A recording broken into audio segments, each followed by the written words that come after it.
Y estaba mirando por la ventana y ahí se ve una vid. Está aquí una ramita porque está seca, en realidad no sirve para nada. Y me recordó Ezequiel capítulo 15, ¿no es verdad? Donde nos habla del palo de la vid. ¿Para qué podrá servir esto? Sí, tampoco es buena leña. Es mala leña, no, creo que no sirve para nada más. Porque el objetivo es para que esté verde y de uvas, ¿verdad? Que de frutos. Pero estaba contento porque tiene una hojita verde ahí al final. Y cuando fui a sacar la ramita vi que estaba saliendo de abajo también. Me dio un poquito de esperanza. Bueno, el Hijo de Dios es llamado para que llevemos fruto. Y si no hacemos el trabajo para el cual el Señor nos ha llamado, no podemos inventar un montón de otras cosas, pero no sirve. Porque nuestra madera no es para otro tipo de cosas, nosotros somos para llevar fruto. Ahí está, por ejemplo, otro tipo de madera que podrían ser usadas para hacer un mueble o algo para colocar alguna ropa. Pero esta es solamente para que lleve fruto. Y no pensaba decir esto, pero como vi eso ahí, me pareció interesante. Y acá, atrásito de sus dípticos, ustedes pueden observar que está también el sermón que me corresponde entregar ahora. Tiene 4 puntos, esperaba que estuvieran en blanco para que lo fueran llenando, porque están completados, pero sirve para que hagamos un compromiso en este congreso. Que cada uno, incluido yo, hagamos un compromiso para que definitivamente no terminemos como esa vid seca, porque el Señor nos ha llamado, ¿no es verdad?, para un servicio y no para otra cosa. Muchas veces nos desviamos y pensamos que tenemos muchas otras funciones, pero es una sola la que el Señor nos ha encomendado. Así es que les invito a que durante el desarrollo del sermón ustedes puedan ir completando el compromiso que ustedes quieren hacer, tal vez en alguno de estos aspectos que vamos a mencionar acá, que son el ejemplo que Nehemías nos ha dejado. Durante todo este periodo que dirige nuestro hermano Claudio, él nos ha invitado a estudiar la vida de Nehemías. Y yo he resumido en 4 puntos los aspectos en los cuales nosotros deberíamos comprometernos ahora para llevar frutos, para que nuestra iglesia, nuestra familia se levante definitivamente y cumplamos el rol que el Señor nos ha encomendado. Así que les invito a que por favor, durante todo el sermón, ustedes vayan desarrollando el compromiso que van a hacer en este momento para que el próximo congreso lo traigan cumplido, ¿no es verdad? Y tal vez el hermano Claudio va a preguntar acerca de este compromiso. Tal vez no necesariamente con respecto a lo que yo voy a decir ahora, sino que con respecto a todo lo que hemos estudiado durante el día. Invito a que en el mismo pasaje que leímos, escuchen la palabra del Señor en 2 versículos que voy a repetir. En Nehemías, capítulo 2, y voy a repetir solamente los versículos 17 y 18. Yo estoy en pie en reverencia a la palabra del Señor y dice así su bendita palabra. Díjeles pues, vosotros veis el mal en que estamos, y Jerusalén está desierta y sus puertas consumidas del fuego. Venid y edifiquemos el muro de Jerusalén y no seamos más en oprobio. Entonces les declaré cómo la mano de mi Dios era buena sobre mí, y asimismo las palabras del rey que me había dicho, y dijeron, levantémonos y edifiquemos. Así esforzaron sus manos para bien. Oramos. Amado y bendito Padre Celestial, te damos gracias por esta tu palabra tan maravillosa. Te rogamos que abra nuestros ojos para ver ahí las maravillas escritas en tu ley, para que hoy día también podamos hacer compromisos de servicio cristiano. Ayúdanos a tomar estos ejemplos que tú nos has dejado en tu bendita palabra. Rogamos que esta exhortación sea para mí, pero para cada uno de los hermanos también que está participando. En el nombre de Cristo Jesús, el Salvador. Amén. Amén. Tomen así. Cuando un siervo de Dios despierta, un despertar como el de Nehemías también, cuando un siervo de Dios despierta, hermanos, provoca el despertar de todo el pueblo. En la jornada de AFAL, yo pertenezco a la directiva de AFAL Sur. AFAL es la Organización Fundamentalista de las Mujeres acá en Chile, y como consejero pertenezco también a la directiva. Y hemos desarrollado ya 5 conferencias durante este año. Han sido extensas y cada una de ellas abarca todo el día. No le voy a contar más de eso, pero quiero mencionarle a una persona que conocí ahí en la directiva. Le pedí permiso para mencionar su nombre en este sermón. Se llama Moisés Balcázar. Usted lo conocerá, es de la Iglesia Evangélica Aliancita. Le pedí permiso porque el testimonio de su vida, o por lo menos de la parte de su vida que él me contó, me da un ejemplo muy claro de lo que nosotros debemos hacer en el compromiso del servicio cristiano. Él pastorea la iglesia de la isla Mayen. La isla Mayen es una isla que queda cerca de la isla Puluti, un poquito más cerca de Puerto Montt, entre Puluti y Puerto Montt. Y ahí me contó lo siguiente: él, cuando se hizo cargo de esa obra en el año 2009, la situación de la iglesia era similar a la ruina de Jerusalén. No había nada, había provocado una división por causa del nombre y el falso maestro que llevaba a la gente hacia otro evangelio. Y habían quedado 4 familias pequeñas. 4 familias, una estaba compuesta por 2 personas, la que tenía más creo que tenía 4 personas. Pero eran familias pequeñitas que habían quedado ahí, y él se hizo cargo de la iglesia, se reunían en una casa, y para llegar a esa casa había un sector lleno de barro, entonces no había camino. Ellos iban saltando cerco con botas de goma y llevaban sus zapatos en una bolsa, y cuando llegaban a la casa se sacaban las botas, se ponían los zapatos, entraban y hacían el tour. Entonces ellos empezaron a invitar a personas para empezar a reactivar la obra en la isla Mayen, pero la gente se burlaba de ellos y les decía: pero nosotros, ¿a dónde nos están invitando? Ustedes tienen una casa y está toda mal esa casa, más encima ni se puede llegar, está llena de barro. Entonces los hermanos le dijeron: pastor, queremos construir un templo. Y él les dijo: ya, está bien, ¿con cuánto dinero contamos? 200.000 pesos. Ustedes sabrán lo que significa eso al construir un templo, ¿no? No es nada. Pero se pusieron en la mano del Señor. Y uno de los hermanos le dijo: pero nosotros somos 4 familias, ¿podremos construir un templo? Y le dijo: miren, una sola familia construye una casa, ¿no es verdad? Porque cada familia, cuando alguien se casa, no se tienen hijos y logran tener una casa. Nosotros somos 4, podemos tener un templo.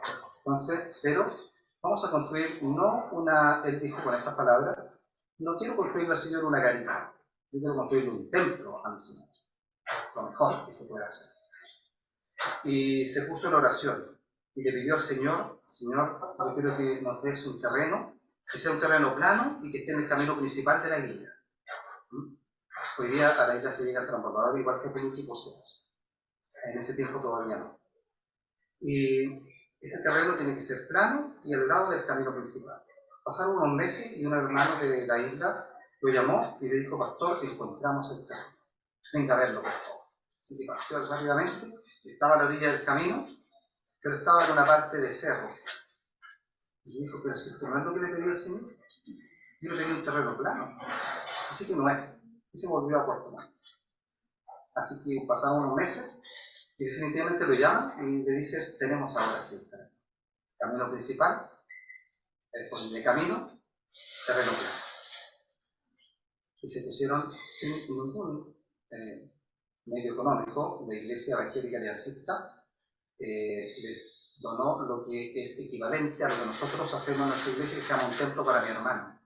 ¿No? ¿Ustedes saben cuánto es esa plata más o menos? Eso nomás es lo que les aportó la iglesia como denominación. Y ellos hicieron todo el esfuerzo y construyeron un templo a nuestro Señor. Este ejemplo me ha hecho pensar cómo el despertar de una persona como Moisés, mi amigo ahora, que yo no lo conocía, provocó el despertar de todo un pueblo. Así también el despertar de Nehemías provocó también el despertar de todo un pueblo. Por eso quiero que hoy día consideremos, porque como un resumen de todo lo que hemos estudiado ya durante todos estos meses en las diferentes socaprestes de regiones, ¿verdad?, acerca del despertar de Nehemías. Quiero que veamos primero la pasión que tenía Nehemías, su fe, el trabajo y la fortaleza en la defensa de la fe. En primer lugar, la pasión de Nehemías. Si nosotros analizamos la realidad espiritual que vive nuestra iglesia y el mundo que nos rodea, no deberíamos quedar indiferentes. Hace 70 años, cuando comenzó nuestra misión, Iglesia Presbiteriana, que hoy se conoce como Fundamentalista Bíblica, había un trabajo evangelístico muy fuerte y que dio muchos frutos. Con muy pocos hermanos se hizo mucho. Los hermanos de esa época eran hombres y mujeres de fe, que manifestaban gran interés por la obra del Señor y poco apego a las cosas de este mundo. ¿Cuál es la situación actual que nosotros estamos viviendo? En aquellos tiempos se hablaba de un concepto que hoy en día poco se repite en nuestras iglesias. Se hablaba de la pasión por las almas perdidas.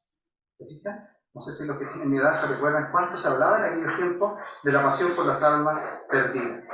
El mismo Señor Jesucristo tuvo esta pasión cuando dice ahí en Mateo capítulo 9, y viendo la gente tuvo compasión de ellas, porque estaban derramadas y esparcidas como ovejas que no tienen pastor. Entonces dice a sus discípulos, a la verdad la mies es mucha, mas los obreros pocos. Rogad pues al Señor de la mies que envíe obreros a su mies. En aquellos tiempos ningún creyente era indiferente a la triste realidad del pecado y a sus consecuencias, en los que se pierden. Todos procuraban con todos sus esfuerzos, con todos los medios que tenían disponibles, llevar el Evangelio a todos los lugares, a las almas perdidas. Nehemías también, en una situación similar que él vivió en el año 541 aproximadamente antes de Cristo, él manifestó una gran pasión por la obra del Señor.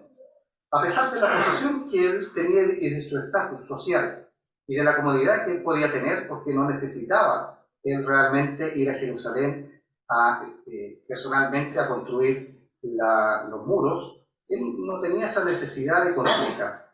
Él estaba en una muy buena posición social. Él gozaba entonces de esta posición muy especial y ventajosa dentro de todos los exiliados. Vivía en la capital. Veamos lo que dice en Nehemías 1:1 y vamos a ir viendo ahí en todo el libro de Nehemías estas enseñanzas. Dice, y tenía, y acaeció en el mes de Chisleu, en el año 20, estando yo en Susán, capital del reino. Es decir, vivía en una situación de comodidad en la capital. Antes el pastor Máximo hablaba de Santiago, ahí no está La Plata, decía, ¿verdad? Pero es un privilegio estar en la capital. Generalmente hay más oportunidades laborales, por ejemplo. Pero no solamente eso, él tenía un trabajo, un muy buen trabajo. Dice en el 1:11, la última parte, porque yo servía de copero al rey. Probablemente esta posición o este trabajo era uno de los más prestigiosos de su tiempo, porque significaba que contaba con toda la confianza del hombre más poderoso de todo el mundo de su época. Aunque ocupaba esta exaltada posición en la corte persa, no tenemos razón alguna para creer que él fuera sacrificando ningún principio religioso, sino más bien debido a su carácter atractivo y digno de confianza. El hombre de Dios debería ser de todos los hombres el más fiable, aunque como José, su virtud pueda convertirse en su única falta. Pero él, a pesar de todo esto, se interesó por indagar, por preguntar, por analizar la situación en la que estaba viviendo su pueblo. Manifestó un interés y gran simpatía por aquellos que vivían o que venían incluso desde su tierra de origen. Veamos el versículo 2 del capítulo 1, que vino Anani, uno de mis hermanos, él y ciertos varones de Judá, y les pregunté por los judíos que habían escapado, que habían quedado de la cautividad, y por Jerusalén. Nehemías no quedó tan absorto por su propia exaltación, es decir, él podría haber estado deslumbrado por lo que a él le había ocurrido, es decir, por la situación que él tenía y haberle contado a sus hermanos, miren la situación en la que yo me encuentro, qué ventajosa, oren por mí para que siga siendo un gran testimonio acá en el reino, donde el Señor me ha puesto, ¿no? Él más bien no se interesaba en eso, sino que él se preocupó de la situación de su pueblo.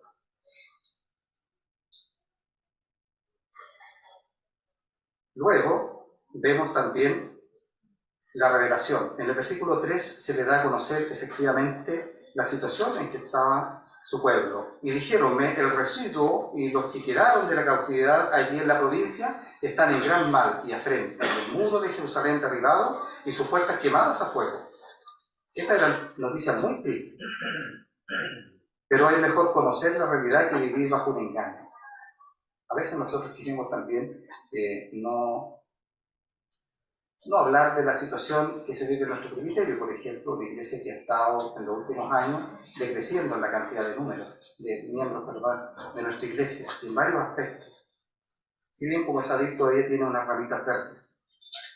Pero el pueblo acá estaba sufriendo debido a la pobreza, a la afrenta, y la muralla de su defensa estaba destruida.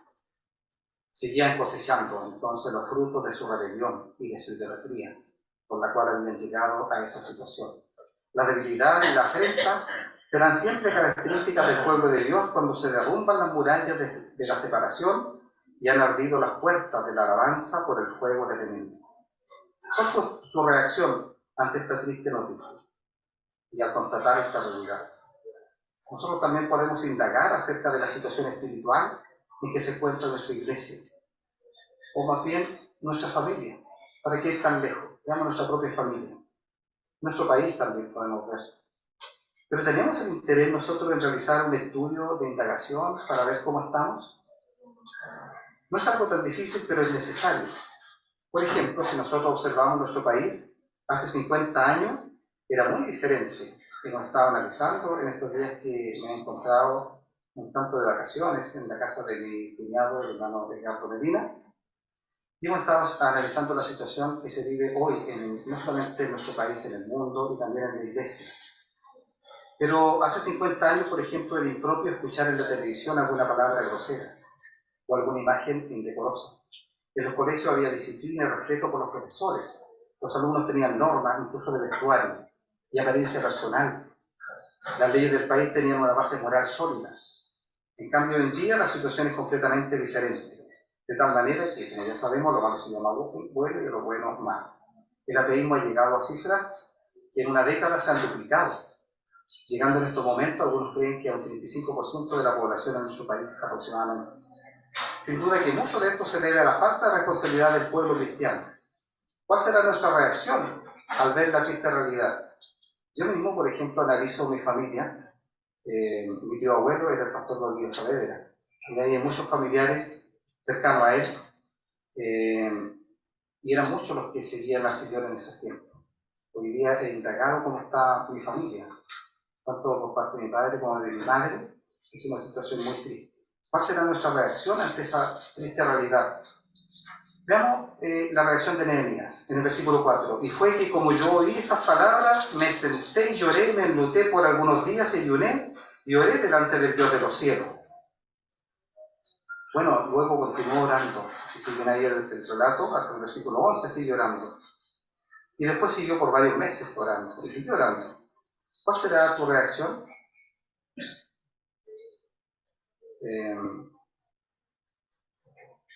Bueno, Félix, delante de Pablo, algún día le dijo, vete, otro día te voy a escuchar. Ven cuando yo tenga un poco más de tiempo.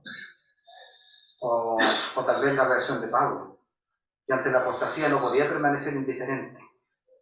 Dice en alguna parte de Filipenses 3, porque muchos andan, de los cuales dije muchas veces y aún lo digo, llorando. ¿Será esa nuestra realidad? ¿Cómo reaccionamos ante la triste situación en que se encuentra nuestro país, nuestra familia, la iglesia? Ayuné y oré delante del Dios del cielo. Aquellos que tienen tan en su corazón los intereses de Dios y de su reino, como los tuvo Nehemías, estarán prontos a negarse a sí mismos, a negarse todo lo que pudiera obstaculizar la ejecución de su voluntad por medio de ellos. Él dejó de lado sus lujos del palacio donde se encontraba para darse a la oración.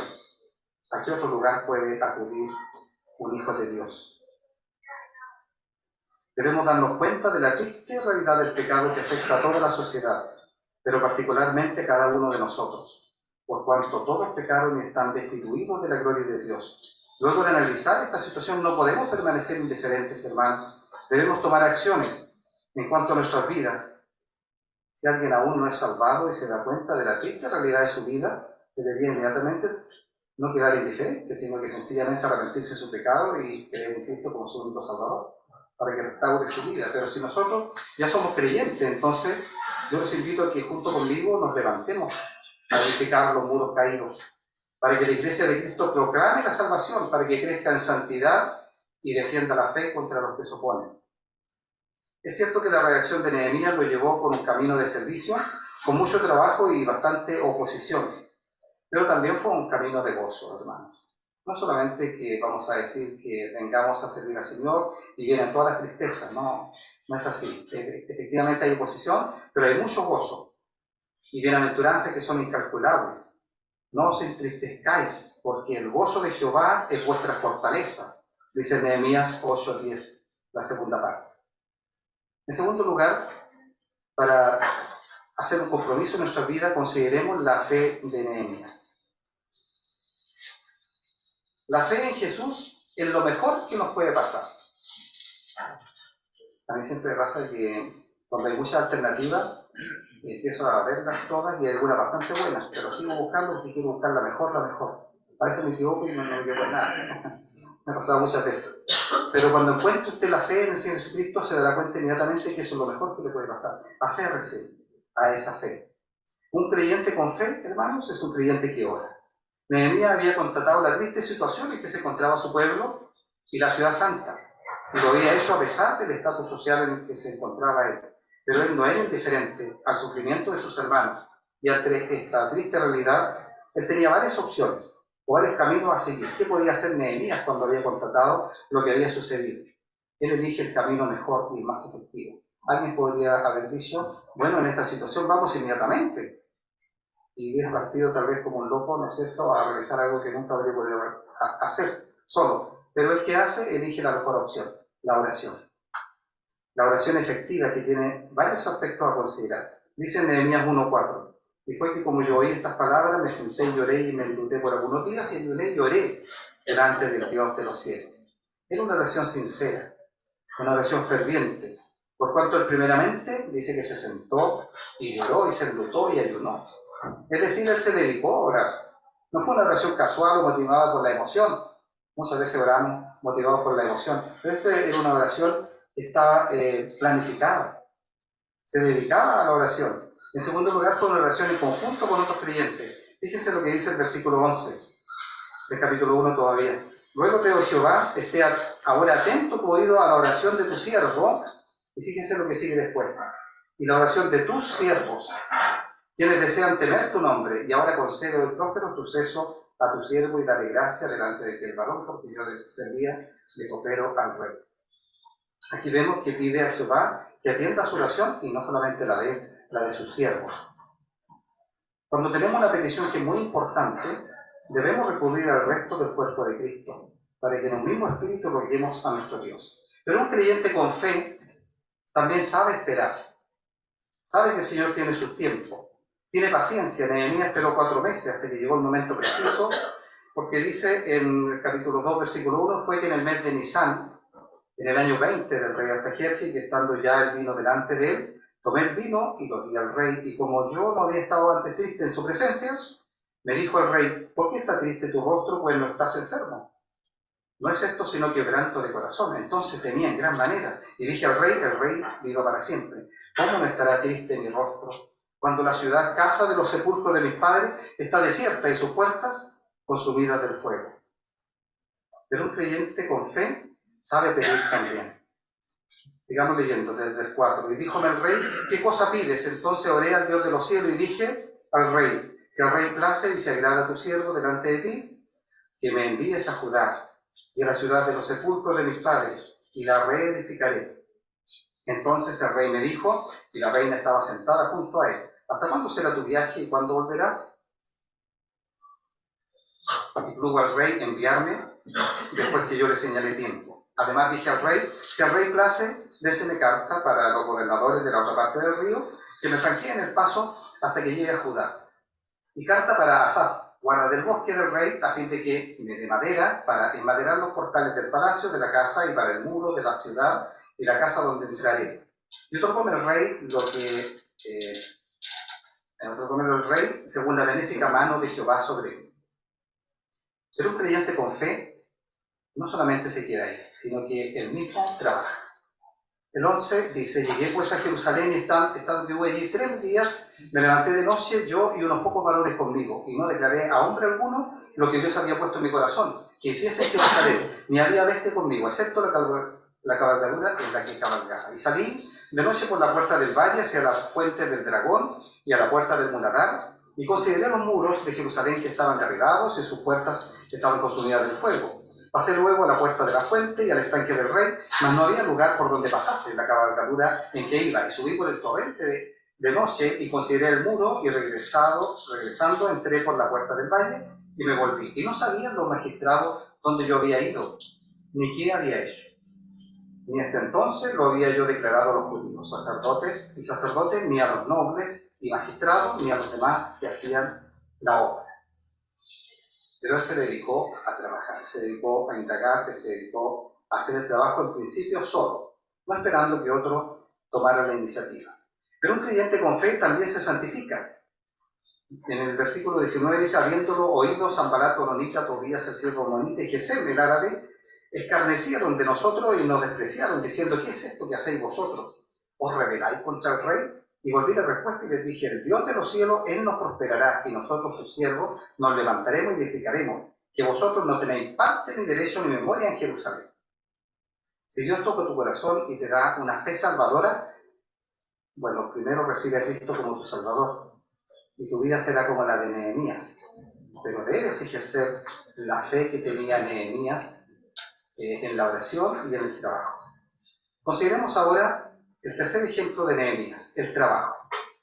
Para echar a andar un proyecto se requiere la iniciativa y la decisión particular de una persona, pero para que este proyecto sea grande y tenga un gran impacto, un impacto masivo, se requiere la participación de muchos colaboradores. El apóstol Pablo ya sabemos que es considerado el más grande de los misioneros de todos los tiempos, y si bien él tomó la iniciativa varias veces en muchos lugares y en las empresas que hizo para las misiones, él se caracterizó mucho por formar equipos multidisciplinarios de trabajo. No voy a leer algunos pasajes para no alargar, pero ustedes conocen cuántas veces él utilizó muchos colaboradores para realizar la obra a la cual el Señor lo había llamado. En el caso de Nehemías, también vemos la formación de equipos de trabajo, que se mencionan con nombre en su libro. De otra manera, no habría sido posible el éxito en su empresa. El cuerpo de Cristo tiene muchos miembros, de la manera que el cuerpo es uno y tiene muchos miembros, pero todos los miembros del cuerpo, siendo muchos, son un cuerpo, así también Cristo. Veamos algunos aspectos del trabajo de Nehemías, que son la clave del éxito. Primero, él recibió un llamado con propósito. En la Biblia encontramos diferentes llamados por parte de Dios a grandes hombres de fe, y todos son llamados particulares y especiales, como el que usted mismo ha recibido. Moisés, por ejemplo, fue llamado desde la zarza ardiente. Entonces Moisés dijo: iré yo ahora y veré esta grande visión, ¿por qué causa la zarza no se quema? Y viendo Jehová que iba a ver, llamólo Dios de en medio de la zarza y le dijo: Moisés, Moisés, y él respondió: heme aquí. Así fue llamado Moisés. Samuel fue llamado mientras él estaba acostado, siendo un jovencito, un niño. Y vino Jehová y paróse y llamó como las otras veces: Samuel, Samuel. Entonces Samuel dijo: habla, que tu siervo oye. Isaías fue llamado también en una visión. Después oí la voz del Señor que decía: ¿a quién enviaré y quién nos irá? Entonces respondí yo: heme aquí, envíame a mí. Jeremías oyó la voz de Dios.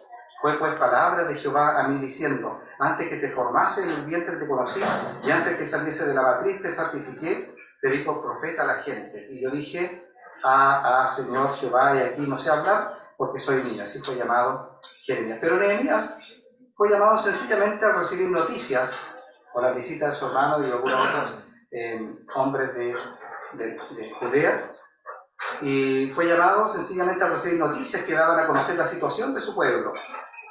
Nosotros, al igual que todo creyente, primeramente hemos sido llamados para salvación, pero también, hermanos, todos hemos sido, absolutamente todos los que hemos sido salvados, hemos sido llamados también para una vida de santidad, de santificación. Según nos escogió en Él antes de la fundación del mundo, para que fuésemos santos y sin mancha delante de Él en amor. Pero también todo creyente ha sido llamado a anunciar el poder del Evangelio o la buena noticia de salvación. Recordemos que somos linaje escogido, pueblo adquirido. ¿Para qué? Para que anunciéis las virtudes del que nos llamó de la tinieblas. Para trabajar se requiere entonces, hermanos, que hayamos sido llamados con un propósito. ¿Ha sido llamado con un propósito? Evidente. Si alguien no lo sabe, se lo cuento. Pero todos lo sabemos, hemos sido llamados. Pero para trabajar, además se requiere el grito de guerra. Antes de comenzar cualquier proyecto, Nehemías se dedicó por completo a la oración. Sin este poderoso medio, ningún plan podría tener éxito. En Efesios 6, cuando se da a conocer la armadura del creyente, se termina con el grito de guerra. Dice en el versículo 18, orando en todo tiempo, con toda predicación y súplica. Salen ahí también los 4 todos de la oración. Pero es lo que se requiere para trabajar. Sin esa arma, sin esa herramienta, es imposible realizar cualquier trabajo. Pero es muy interesante que cuando nosotros hablamos de la oración en la iglesia, normalmente asociamos la oración a nuestras necesidades. Efectivamente, nuestra oración está basada fundamentalmente en todas nuestras necesidades, lo que nosotros necesitamos. Pero me llama mucho la atención que ahí mismo, en Efesios capítulo 6, Pablo sigue diciendo desde el versículo 19 lo siguiente, y dice, oren por mí. Y eso es muy frecuente, nosotros normalmente decimos, oren por mi hermano. ¿Y qué podemos orar por ti?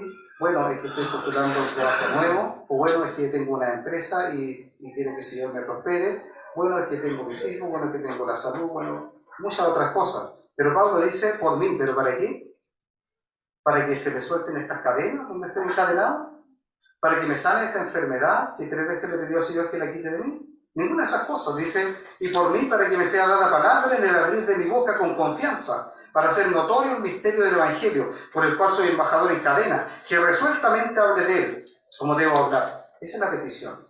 Oramos de esa manera, Señor, que me sea abierta mi boca, que me sean puestas palabras para que yo pueda, delante de los compañeros de trabajo, hablarles claramente el Evangelio de Cristo. ¿Será esa nuestra principal oración? Pero eso es lo que se requiere para poder realizar un trabajo, ese tipo de oración. Pero también se requiere tener un diagnóstico claro como lo tuvo Nehemías. Una vez que entendemos que hemos sido llamados al servicio cristiano, como todos los creyentes y sin esperar alguna visión especial, o que Dios se nos presente en forma audible y nos diga algo, debemos comenzar la tarea. Nehemías, para poder definir con claridad la tarea que debía cumplir, debía primeramente conocer el estado de la ciudad. Es decir, hasta qué punto estaba la destrucción y la ruina de Jerusalén. Para realizar este diagnóstico no requirió de muchas personas, pero sí necesitó de un llamado con propósito y por supuesto de mucha oración. Él se dio cuenta de lo que debía hacer y después de orar, él se puso a trabajar, haciendo un diagnóstico claro. Porque la palabra misma del Señor nos exhorta acerca de que se quiere construir una torre, si acaso primero no se sienta para hacer los cálculos. Evidentemente debemos hacer este diagnóstico en primer lugar. Veamos lo que Nehemías hizo. Llegué pues a Jerusalén, en el versículo 11, capítulo 2. Llegué pues a Jerusalén y he estado que hube allí 3 días, me levanté de noche, yo y unos pocos varones conmigo. Y no declaré a hombre alguno lo que Dios había puesto en mi corazón que hiciese en Jerusalén. Ni había bestia conmigo, excepto la cabalgadura en que cabalgaba. Y salí de noche por la puerta del valle hacia la fuente del dragón y a la puerta de Muladar, y consideré los muros de Jerusalén que estaban derribados y que sus puertas estaban consumidas del fuego. Pasé luego a la puerta de la fuente y al estanque del rey, mas no había lugar por donde pasase. Así estaba la destrucción. Y subí por el torrente de noche y consideré el muro, y regresando entré por la puerta del valle y me volví. Y no sabían los magistrados dónde yo había ido, ni qué había hecho, ni hasta entonces lo que había yo declarado a los judíos y sacerdotes, ni a los nobles, ni magistrados, ni a los demás que hacían la obra. Se requiere que hagamos un diagnóstico y que cada uno de nosotros tome esa resolución y se disponga a trabajar. Pero también el trabajo en el Señor requiere un proyecto adecuado. Nehemías tenía un gran anhelo de servir a Dios, pero ¿cuál era el trabajo específico que debía realizar? Edificar los muros. Es decir, él tenía una claridad absoluta del trabajo que debía realizar. No era el de construir, por ejemplo, un templo, esa función se la había dado a otras personas. No era el de construir casa para todas las personas que tenían sus casas derribadas, que cada uno lo iba a hacer. No era el de formar un ejército para ir a hacer una revolución o declarar la independencia. Él tenía claridad absoluta del trabajo que debía hacer. Nosotros debemos definir también con claridad el trabajo que debemos hacer. Para ello, después de haber sido llamados, debemos orar. Debemos hacer un diagnóstico claro, luego definir con claridad el proyecto al cual dedicaremos todos nuestros esfuerzos. Luego, él les dice, en el versículo 17, les dije pues, vosotros veis el mal en que estamos. Y Jerusalén está desierta y sus puertas consumidas del fuego. Venid, edifiquemos el muro de Jerusalén y no seamos más que oprobio. Nehemías define con mucha claridad y con mucha simpleza, ni siquiera con palabras difíciles, ni como nosotros a veces que nos vamos al hebreo, al griego, al arameo, al siriaco, al latín, y analizamos y damos miles de vueltas y no sabemos qué fue lo que dijimos. Pero Nehemías define con mucha claridad y con mucha simpleza el trabajo que debían hacer, y ni siquiera les dice, ustedes vayan a construir, sino que sencillamente les dice, edifiquemos el muro de Jerusalén. Y se requiere en el trabajo la conformación de equipos de trabajo. Puedo tener un llamado claro, un propósito claro, un claro diagnóstico de la situación y el proyecto adecuado, pero si no soy capaz de involucrar a otros en este trabajo por causa de mi carácter o por causa de mi pecado, etc., es muy poco lo que puedo conseguir. Y el versículo 18 concluye esta parte cuando dice, entonces les declaré, pongo la mano de Dios era buena sobre mí, y asimismo las palabras del rey que me había dicho. Y dijeron, ellos mismos, levantémonos, edifiquemos, perdón. Así esforzaron sus manos para bien. A estas alturas del trabajo, cuando recién la gente se levanta, porque había despertado Nehemías y junto con él despierta todo un pueblo. Y a estas alturas, cuando recién la gente empieza a decir, seguramente algunos gritaron, levantémonos, edifiquemos. Pero nosotros podemos mirar para atrás todo el camino que había recorrido Nehemías. Alguien podría decir, aquí comienza la historia, aquí comienza la batalla. Pero veamos todo lo que había detrás. Un largo camino recorrido. El llamamiento, la oración, el diagnóstico, el proceso, el proyecto definido. Y ahora a reclutar todo el personal que sea necesario, sin anteponer mi liderazgo, sin forzar un resultado de acuerdo a mis capacidades. ¿Cuántas veces cuando vamos a predicar el Evangelio forzamos los resultados de tal manera que obligamos a una persona para que repita una oración después de nosotros? Y me entristecí en un fin de semana, no le voy a decir cuál, pero un fin de semana que prediqué el Evangelio, hice obra personal a 2 personas, pero muy claramente, y ninguno de los dos aceptó a Cristo. Después hice una predicación muy efectiva de evangelización, ese mismo día, pero en otro lugar. Y habían varias personas que en conversa, ninguno aceptó a Cristo como Salvador.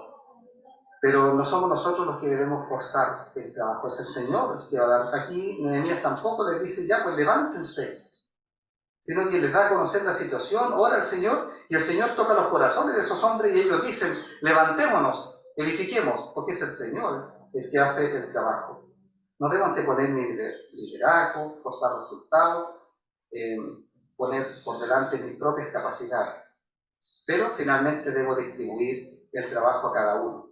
Debo distribuir la tarea para que cada uno con diligencia cumpla su función, como parte de un solo cuerpo. Y esto lo podemos apreciar muy bien en el capítulo 3, y no lo voy a leer, pero una parte, por ejemplo, dice, se levantó Eliasib, el gran sacerdote, con sus hermanos, los sacerdotes, y edificaron la puerta de las ovejas. Ellos aparejaron y levantaron sus puertas hasta la torre de Nea, aparejándola, hasta la torre de Hananel, y junto a ella edificaron los varones de Jericó, y luego edificó Zacur, hijo, etc. Después sigue nombrando uno por uno, y cada uno edificó una parte muy específica que tenía asignada. Es decir, había una distribución muy clara del trabajo que cada uno debía realizar, y cada uno prudentemente y con mucha responsabilidad realizó la tarea que se le tenía asignado a él. Yo pienso que tal vez ni siquiera miraban hacia el vecino para ver si el vecino estaba trabajando, porque cada uno estaba entusiasmado realizando la parte que le correspondía a cada uno. Y en último lugar, quiero que consideremos, para que también nosotros tomemos un compromiso en alguna de estas áreas, la fortaleza que tuvo Nehemías cuando sufrió la persecución. La fortaleza que tuvo cuando le correspondió realizar la tarea de defensa de la fe que también el Señor ha realizado, le ha dado a cada creyente. El servicio cristiano es muy lindo y gratificante, como hemos dicho, pero a menudo hay decepciones, porque algunos sucumben a las tentaciones, algunos sucumben a las pruebas, a los ataques del enemigo, algunos van quedando en el camino, van quedando tirados como en el campo de batalla, muertos por ahí. Y es triste ver esas víctimas de la batalla espiritual. Algunos parten muy bien y decimos como el caballo inglés, ¿verdad? Pero llegan último o a veces no llegan. Algunos se comprometen con grandes ideas y trabajos esforzados en la iglesia, pero todo queda en la idea y nunca se concreta ningún resultado. Nehemías, en cambio, es un caso excepcional. Era un hombre de oración, tenía pasión por el pueblo de Dios y por su ciudad santa. Tenía una fe ejemplar y una capacidad asombrosa para el trabajo. Y a ello le podemos agregar también su fortaleza en medio de las pruebas. Es decir, la forma en que fue probado y cómo enfrentó estas dificultades. Y de esa manera nosotros también podemos hacerlo y permanecer firmes, como dice en Efesios, habiendo acabado todo. Confiando en la promesa que dice que el que comenzó en nosotros la buena obra la perfeccionará hasta el día de Cristo. Hay un verso en el Salmo 34, digo verso porque es salmo, no quiere diga verso o versículo, pero hay una parte del Salmo, de este versículo, que el verso dice: muchos son los males del justo, mas de todos ellos los librará Jehová. Y eso es lo que podemos ver en Nehemías. Parece que pasó por muchos males, pero de todos los libró el Señor. Por ejemplo, los ataques del enemigo. Nehemías sufrió ataques desde que comenzó a trabajar hasta que terminó. Completo. Veamos algunos de estos ataques. Primero, es necesario entender que todo creyente tiene enemigos. Clásicamente hemos definido que los enemigos del creyente son Satanás, la carne o el yo y el mundo. Bueno, Nehemías tuvo esos enemigos, pero personificados en personas de carne y hueso como Sanballat, Tobías, Gesem. Y no solamente ellos, sino que se menciona ahí muchos más. El creyente no se debe sorprender cuando esto ocurre en sus vidas. Como que, ¿por qué me estará pasando algo así si yo estoy sirviendo al Señor? ¿Verdad? Dice en 1 Pedro 4:12, carísimos, no os maravilléis cuando sois examinados por fuego, lo cual se hace para vuestra prueba, como si alguna cosa peregrina o extraña os aconteciese. Pero la fortaleza de Nehemías y los males que le vinieron también deben ser considerados desde el punto de vista que el trabajo del creyente tiene oposición. Si no tiene oposición, deberíamos pensar qué es lo que estamos haciendo mal. Dice en la palabra del Señor, y también todos los que quieren vivir piamente en Cristo Jesús, todos sabemos, padecerán persecución. Es decir, todos, no algunos, todos los que quieren vivir piamente padecerán persecución. ¿Estás padeciendo persecución? Entonces estás viviendo una vida de piedad en Cristo. ¿No estás padeciendo persecución? Por favor, vive una vida de piedad. Mas los malos hombres y los engañadores irán de mal en peor engañando y siendo engañados. Pero el creyente vive una vida de piedad y sufre persecución. Tenemos el ejemplo máximo del Señor Jesucristo. Él fue perseguido. ¿Se fijan que cada vez que el Señor Jesús hacía un milagro, sufría inmediatamente la persecución? Ese es nuestro ejemplo magno de la vida. Tampoco debemos evitar, como dicen algunos, yo no quiero que me llegue la persecución, la tribulación, la angustia en mi vida. Por lo tanto, no me voy a comprometer mucho en el servicio cristiano. Esa es una excusa bien chilena que hacemos a veces. ¿Y por qué no decir, dice, como somos blasfemados, como algunos dicen de nosotros, hagamos males para que nos vengan bienes? Es como cuando alguien nos dice, ¿vas de vacaciones? Ya, pórtate mal para que lo pases bien. Satanás hablando ahí, ¿verdad? Es todo lo contrario. El creyente, a pesar de sufrir persecución, el Señor nunca nos tentará más allá de lo que podemos soportar. El pensamiento popular entonces dice así, pero el creyente debe vivir conforme a la palabra de Dios. Pero el enemigo también intenta hacer alianzas con el creyente. Y eso debemos considerarlo y ver cómo ponemos la fortaleza del Señor en nuestras vidas cuando el enemigo intente hacer alianzas. Cuidado, es una estrategia satánica mucho más peligrosa de lo que uno se puede imaginar. Las alianzas con el enemigo.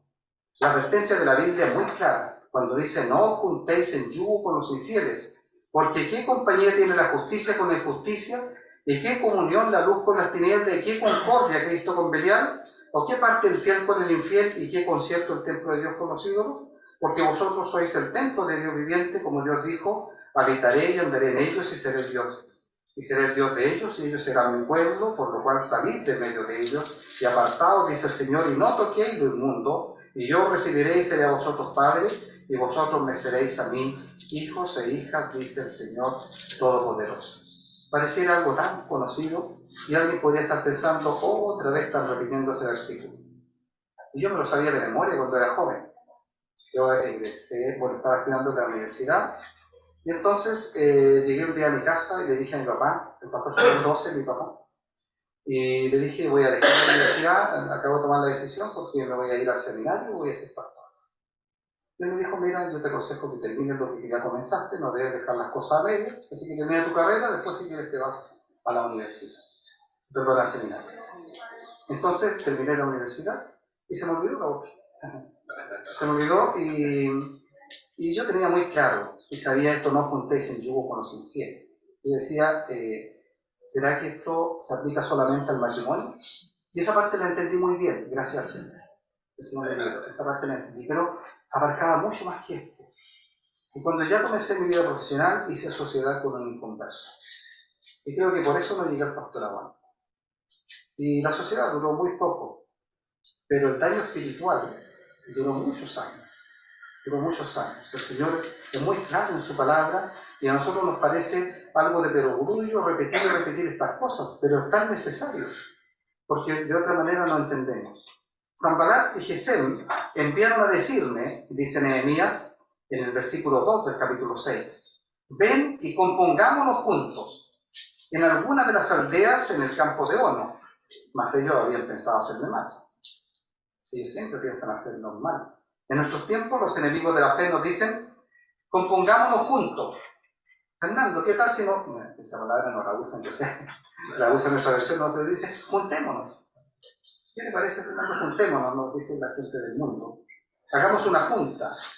Pero nosotros sabemos lo que hay detrás de todo eso, el alcohol, las palabras groseras, las palabras de doble sentido, el baile, la música satánica, etcétera, etcétera.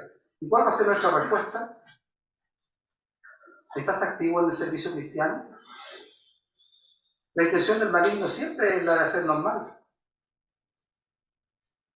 Los que caen en la trampa lo pasan muy mal, por no estar apercibidos.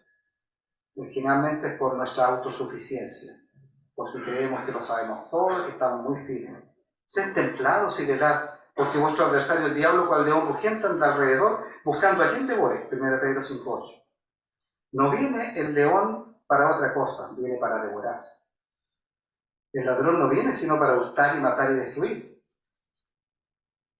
sino para hurtar, matar y destruir. Yo he venido para que tengan vida y para que tengan en abundancia. Pero el enemigo es insistente. Nuestro texto dice, aquí en el versículo 4, a ver, no lo noté, pero dice que vinieron por quinta vez. Este lo pueden buscar en el capítulo 6.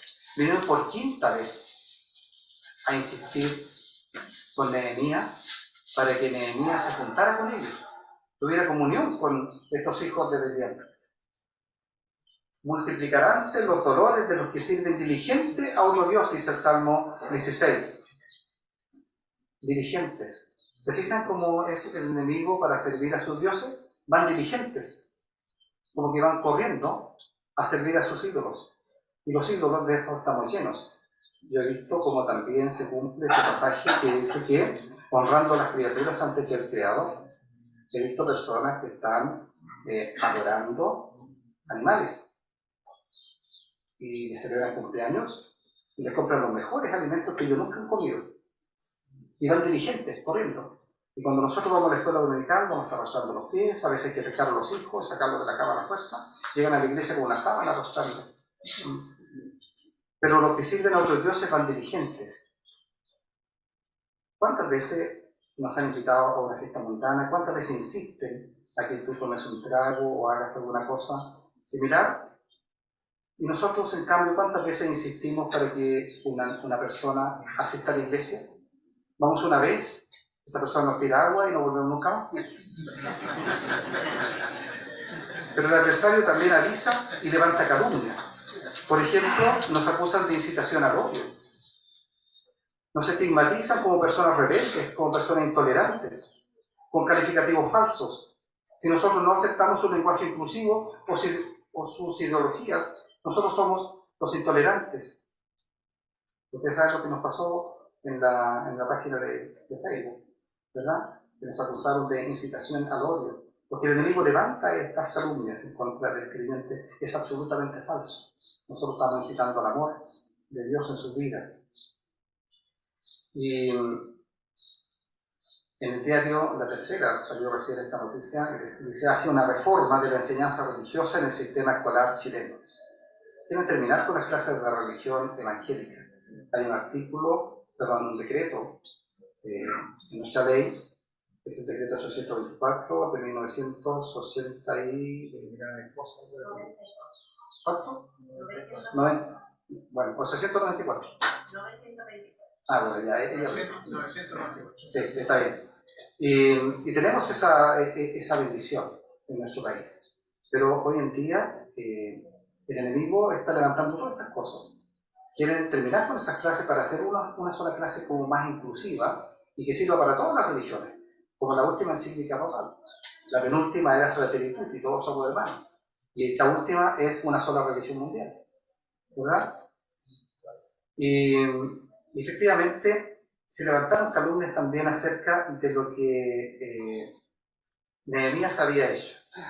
Dice Nehemías en el versículo 3, después de estas incitaciones: y envié el mensajero diciendo, yo hago una grande obra y no puedo ir, porque cesaría la obra dejándola yo para ir a vosotros.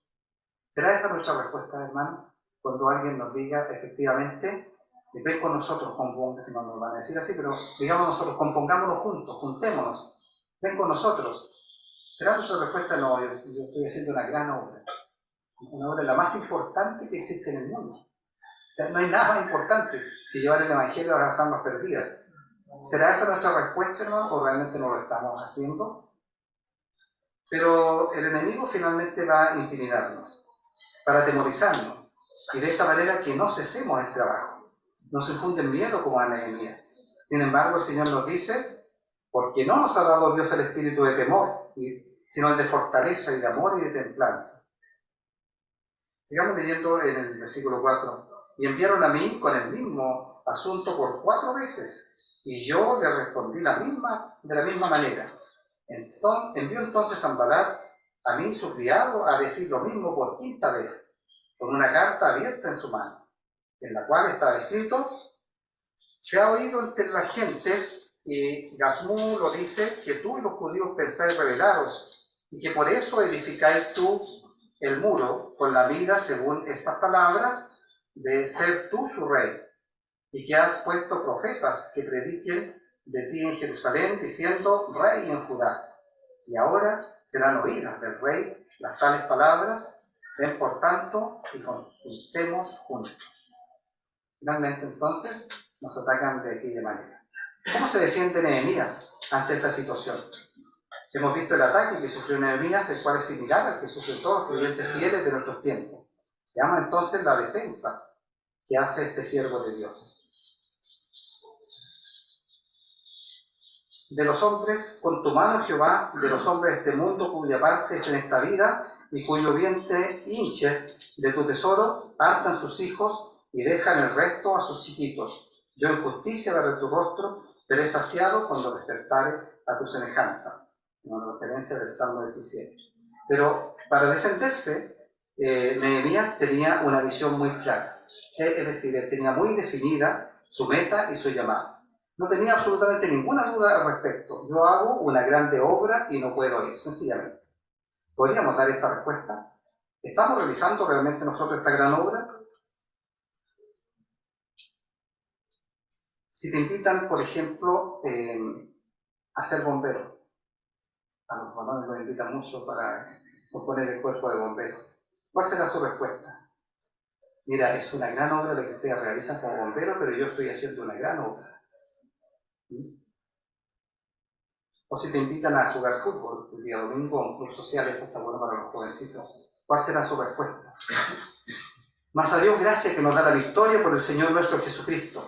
Así que, hermanos míos, amados, estad firmes y constantes, creciendo en la obra del Señor siempre, sabiendo que vuestro trabajo en el Señor no es vano.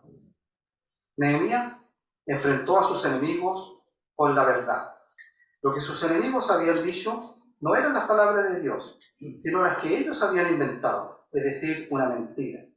Y en el versículo 8 dice así: entonces envié yo a decirle, no hay tal cosa como tú dices, sino que de tu corazón tú lo inventas. Enfrentemos, hermanos, la oposición al Evangelio con la verdad de la palabra de Dios. No temamos de levantar nuestra voz y decir y dar a conocer toda la verdad de la palabra de Dios. Denunciemos la mentira. Pero Nehemías, además de todo esto, él siguió orando. Nehemías, ante las dificultades, continuó orando. Fíjese en el versículo 9, en la última parte. Dice: esfuerza pues mis manos, oh Dios. Así dice Nehemías: esfuerza mis manos, oh Dios. Y lo hacía porque no confiaba en sus propias manos, o lo que él podía hacer, o en el trabajo, o en la defensa, sino que confiaba solamente en Dios. Pero Nehemías también reconoce a los falsos maestros. Vine luego en secreto a casa de Semaías, hijo de Delaías, hijo de Mehetabeel, porque él estaba encerrado, el cual me dijo: juntémonos en la casa de Dios dentro del templo y cerremos las puertas del templo, porque vienen para matarte. Sí, esta noche vendrán a matarte. Entonces dije: un hombre como yo ha de huir, ¿y quién como yo fuera entraría al templo para salvar la vida? No entraré. Y entendí que Dios no lo había enviado, sino que hablaba aquella profecía contra mí, porque Tobías y Sanballat le habían alquilado por salario. ¿Cuántas veces nosotros caemos en las trampas del enemigo y a veces compartimos incluso publicaciones del enemigo? ¿Cuánta falta de discernimiento en el pueblo cristiano que cae en todas las trampas del enemigo? Pero también Nehemías enfrenta todas estas adversidades con valentía. Un hombre como yo ha de huir, dice él. El apóstol Pablo también fue tentado para no ir a Jerusalén, ustedes recuerdan, ¿verdad? Pero él fue valiente, y ya conocemos el resultado. Incluso un profeta le dijo que se amarró con su cinto las manos y dijo: al que es dueño de este cinto le va a acontecer esto. Pero aún así, él fue valiente porque sabía que el Señor lo había mandado también a ir a Roma, y a lo mejor esa era la forma de hacerlo, de ir primero a Jerusalén para que de ahí lo tomaran preso y llegar a Roma. Igualmente, si él no hubiera ido a Jerusalén, y tal vez no lo hubieran tomado prisionero en Jerusalén, y no hubiera ido a Roma, aunque habría ido finalmente de acuerdo a la voluntad de Dios, pero definitivamente habría sido martirizado igualmente como todo el resto de los apóstoles, pero se habría perdido una gran bendición. Él fue valiente, a pesar del peligro de muerte en el que se encontraba. Huir significa desobedecer a Dios. Pero además, él tenía respeto por el sagrado. Ustedes conocen la historia de Usías, el rey que entró al templo no siendo de la tribu de Leví, que son los que podían entrar, algunos de ellos, en 2 Crónica 26, y él fue castigado con lepra. Nehemías sabía hasta dónde llegaban sus atribuciones como gobernador y respetaba la ley de Dios. Algunos piensan que el fin justifica los medios, y con esta premisa avalan cualquier pecado. Pero el respeto por lo sagrado es el mejor camino para el servidor de Dios. Y también Nehemías tuvo discernimiento. Este es un bien muy poco común en nuestros días. Nehemías entendió que Dios no había enviado a Semaías y tomó la decisión correcta. Muchas veces nosotros somos como niños fluctuantes y a todos le decimos bienvenido. El discernimiento espiritual es la capacidad de distinguir la verdad del error. Una hermana llegó una vez y dijo que había encontrado un libro muy lindo acerca de la oración. Hermanos, debemos practicar esto porque es tan hermoso. Consiste en que usted se concentre con toda su fuerza y visualice la respuesta que el Señor le va a dar, y de seguro que el Señor le va a responder. Hermanos, hagamos esto. Falta de discernimiento, ¿verdad? Va en contra del oro. Principios cristianos. Este discernimiento es imposible para los inconversos, porque sabemos que el Dios de este siglo ha cegado los entendimientos de ellos. Para tener discernimiento necesitamos sabiduría, y el principio de la sabiduría es el temor de Jehová. El discernimiento entonces se logra con una vida de devoción por Dios y su palabra, más que por las cosas externas como el trabajo.